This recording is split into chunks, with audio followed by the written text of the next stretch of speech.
With that, we welcome you to Uccellos of Caledonia. I'm Rick Berkey, the head coach, Sparky McEwen here. We've got a lot of special guests for us with us tonight, including Scott Cook, the men's and women's cross-country coach from Davenport. He'll join us, a couple of players as well. Coach still enjoying the excitement of that hard-fought and well-earned win in Chicago over Roosevelt Saturday. Seems like we're making your life fun and interesting. You are. You know, the calls are amazing. The players love the fact that you've given them great nicknames. Jetpack. That's pretty sweet. That's pretty sweet. First player, by the way, in Davenport history to return 2 kickoffs for a touchdown. Wow. That's awesome. And they come at great times, you know. But what a game. You know, we talked about it last week, and I told you that, you know, just watching them play in previous games, and especially against the Cardinals, we knew that this was going to be a well-earned win if we were able to go down to Chicago and complete the task. And once again, you know, the guys showed up big and playing well in, you know, different phases of the game. You know, and that's the thing that makes me feel good about this football team. As big as that play was to start the second half, the story from then on was absolutely your defense. You just suffocated the Roosevelt offense. You held them for a program record minus 21 yards rushing for the game. And in the second half, only 5 yards of total offense from the Lakers. You know, it's amazing. This football team is absolutely, known now on the national stage. And it's so unfortunate that, you know, a group like that, you know, goes unnoticed. That's been a staple of who we are, you know, as a program from day one that I've, taken this job. And the job that, Coach McEwen and Coach Walker and Coach B and, you know, that group has been amazing for us. You know, they've done a solid job. And, you know, we had to hire a new D-line coach right before the season started. And after 8 weeks, you know, we got 6 wins. And a lot of it has to do with the fact that we have a very committed, stubborn defense, you know, and I'm very appreciative of those guys, and they've done a great job in this program, and they hold us together. They've come up big for us. You know, getting that safety was really important, you know, and then, you know, obviously you got to double up with special teams with Coach Walker. Our special teams are ranked in the country. And they're just, you know, those two coaches, you know, more importantly, are doing a tremendous job for our program. And with the way that defense was playing, I thought it affected your offensive strategy in that second half. There were a couple times I recall on 4th down where I said, normally I think he'd go for this, but because the way your defense was playing, you went ahead and kicked it away. You know me well. And, you know, for my entire career, you know, offense, you know, obviously I've come up in the ranks of having high-powered offenses, solid offenses, and just offenses that are just offenses that's going to feed off our defense. And our offense does a good job of that. And I think that, Coach Devin Russell does a good job as well, knowing that when we're playing really well on defense, we know we'll make smart play calls and to put us in better situations. And depending on our injury status is going to determine how we call ball games. And, you know, I just think that, you know, we got a really resilient group, you know, and I've always told people that, you know, everyone makes a big deal about playing close games. And my philosophy is it's simple. I'm a simple coach. And I think close teams win close games. When you go to the beach, when you fish, when you boat, you know, when you camp together, when you cook out together, when you bowl, you're in basketball leagues together, you know, and at the end of the day, your kids are a lot closer than most kids that you play against. But that's the culture that, you know, we bleed. That's what we've put together at Davenport, and that's what's allowed us to win a lot of games, you know, since we've been here. Second straight week, great balance on offense, 169 on the passing yards and 156 on the ground.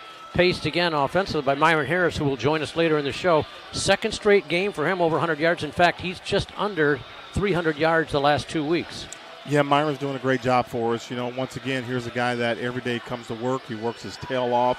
He loves football. He's a football junkie, and you know, he's one of those guys that, you know, he's been a very solid leader for us, and you know, he's a very vocal young man. And right now, those kids they're all having fun, you know, and playing 11 straight games is tough. And then to top it off, you know, all the 7 games on the road, you know, is extremely difficult as well. So, I can't say enough about this football team. They're playing well, and we just got to continue to play well and just continue to get better on each side of the ball. You know, I thought one of the key parts of the game was when you had a chance to get a two-score advantage. You were down at the 12-yard line. Tip pass, interception by Roosevelt. They run it out. They end up starting by midfield. Your defense, sudden change, has to go out there, and they force a 3-and-out. In fact, they went backwards on those 3 plays and got the ball back on a punt. And that's one of the things that I was talking about earlier. I think when you're close, you know, none of these kids point the finger. You know, the offense knows that the defense is going to get their back. The defense knows that the offense is going to get their back. There's times this year where we had to take the football and ground out, you know, the clock. Next guest, Armony Baskin, a junior offensive lineman for your Davenport Panthers. Armony, we were talking a little bit with Sparky about it. You weren't a starter until a couple guys got banged up, and you stepped in and did your job.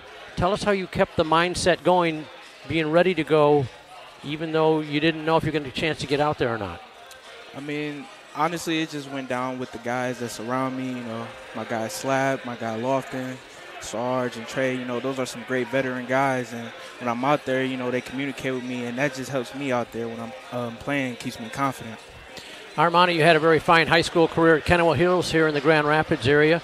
Was there a particular coach, whether it be varsity, JV, freshman, whatever, that really helped you, you know, get focused on becoming a better player and maybe even a better person?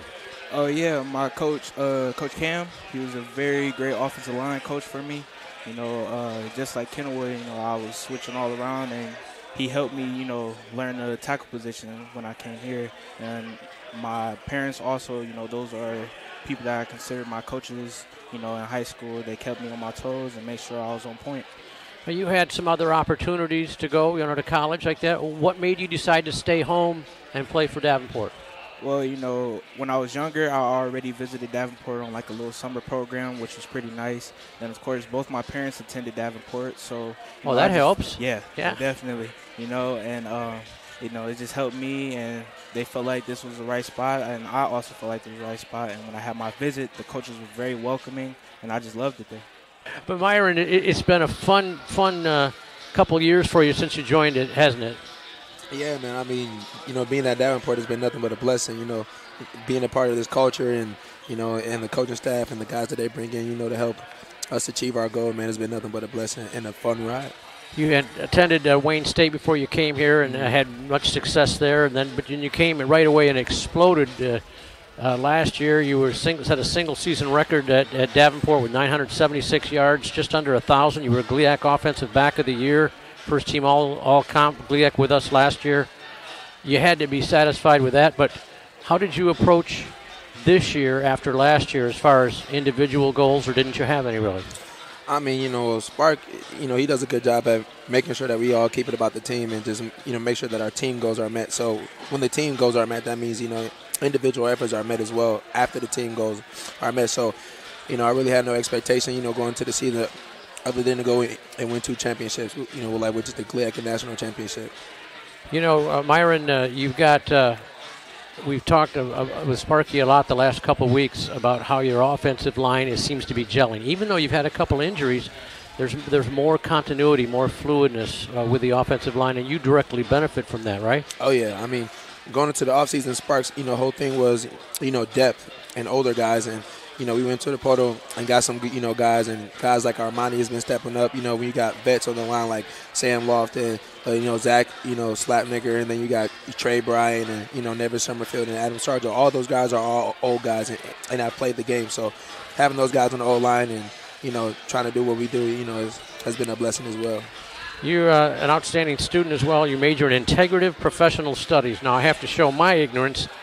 Tell me what integrative professional studies is. So pretty much it's like a degree where you can get a degree in, like, business, if I'm saying it right, but you can get a degree in, like, business, finance, marketing. It's like getting all those, like, in one. So, like, you get to pick, like, 3 main areas that you want to focus on. And so they call it, like, the integrated professional studies because it's you get like a mixture of everything. What do you hope to do with that when your Davenport days, and when your football days are run, whenever that is, what do you want to do with that degree? I kind of been up in the air, you know, with it. I kind of want to go into coaching, You know, I mean, like whether that's high school or college. That was my next question. You went high school or college, but either way? Either or. I mean, I'll probably do, you know, high school just for the developmental piece, you know, and just to, you know, get the knowledge that I learned over the years and, you know, wish somebody would have told me back in high school.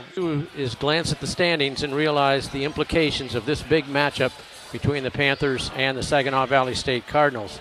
Ferris State in first place at 4-0, and then 3 teams just a game back, Davenport, Saginaw Valley, and Grand Valley, all 3-1. And Sparky, you know, it's a big game, but as you've said many times, this is why you play, to get into these positions to play these games. You know, it's when we recruit, you know, we're on the recruiting trail, we see a lot of the same players that land on these other rosters. And one of the things that we talk about is playing in big games. You know, when you're playing against teams that's ranked number 1 in the country, that wins national championships, that win the GLIAC championships, you know, those are the things that, you know, student athletes want to hear. You know, so coming here gives you that opportunity, and all of a sudden here we are. We get to play against one of the teams that's playing really well this year. We talked with both you and Armony and Myren about your offensive line. Well, you got a real test today because this is a team, Saginaw Valley, that's not only number 1 in the GLIAC in sacks, they're number 1 in Division II in sacks this year. Yeah, they're doing a great job. They're extremely strong, and they have a great scheme. And, you know, their last defensive coordinator, McEwen, went on to, you know, take the same post at a Division I school. And they've replaced him with a gentleman that's doing a great job. And he comes from a very decorated program in northwestern Missouri.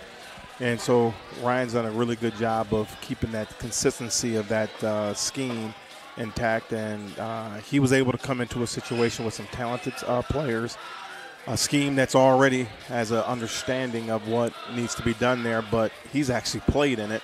I actually think I coached against him when I was at Ferris State. So he's done a great job there, and they're doing a great job, and the team's playing well together. And